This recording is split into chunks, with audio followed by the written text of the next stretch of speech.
सीता नवमी वैशाख शुक्ल नवमी को माता सीता के धरती से प्रकट दिवस के रूप में मनाई जाती है।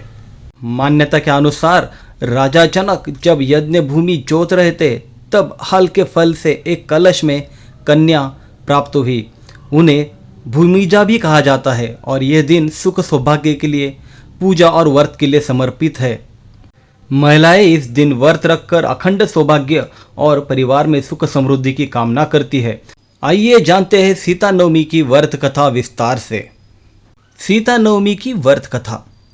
प्राचीन काल में मारवाड़ क्षेत्र में एक देवदत्त नामक मनुष्य अपनी पत्नी शोभना के साथ निवास किया करता था। एक पुण्यात्मा होने के साथ देवदत्त को धर्म और वेदों का भी अत्यधिक ज्ञान था। उसकी पत्नी शोभना अपने आकर्षक रूप के लिए गांव भर में प्रसिद्ध थी। देवदत्त अपना घर चलाने के लिए एक गांव से दूसरे गांव जाकर भिक्षा मांगते थे। उनके पीठ पीछे उनकी पत्नी शोभना दूसरे पुरुषों के कुसंगत में पड़ गई थी। अपने पति के साथ छल कपट करके वो व्यभिचार के दलदल में फंस गई।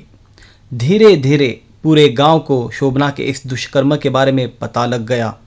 अपने ही पति को धोखा देने के लिए गांव के सभी लोग उसकी निंदा करने लगे। इस बात पर क्रोधित होकर शोभना ने पूरे गांव को आग लगा दी और वो स्वयं भी उस अग्नि से बच न सकी और उसमें जलकर मर गई। इन कुकर्मों की सजा शोभना को अगले जन्म में भुगतनी पड़ी। पति के साथ छल करने की वजह से उसका जन्म चांडाल के घर में हुआ और वो चांडालनी कहलाई गई। मानवता की सभी सीमाओं को लांघ कर पूरे गांव को आग के हवाले करने वाली शोभना को अपने अगले जन्म में गरीबी, कुष्ठ रोग और अंधेपन समेत कई परेशानियों से जूझना पड़ा।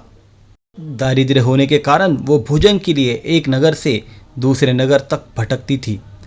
एक दिन भोजन की तलाश में भटकते भटकते वो कौशलपुरी पहुंच गई।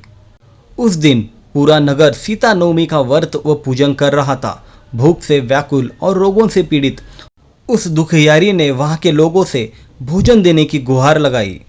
वह दुखी आवाज में बोली, हे सज्जनों, मुझ पर कृपा कर कर कुछ भोजन सामग्री प्रदान करो, मैं भूख से मर रही हूँ। ये सुनकर एक व्यक्ति ने उससे कहा, देवी, आज तो सीता नवमी है, भोजन में अन्न देने वाले को पाप लगता है, इसलिए आज तो अन्न नहीं मिलेगा। कल व्रत के पारण के समय आ जाना, तब भरपेट प्रसाद मिलेगा। परंतु वो चांडालनी नहीं मानी और जोर जोर से चिल्लाने लगी। अधिक कहने पर भक्त ने उसे तुलसी एवं जल प्रदान किया, जिसे ग्रहण करके वो उस जगह से चली गई। कुछ दूर जाने पर ही उसकी मृत्यु हो गई, लेकिन इसके साथ ही अनजाने में उससे सीता नवमी का व्रत पूर्ण हो गया।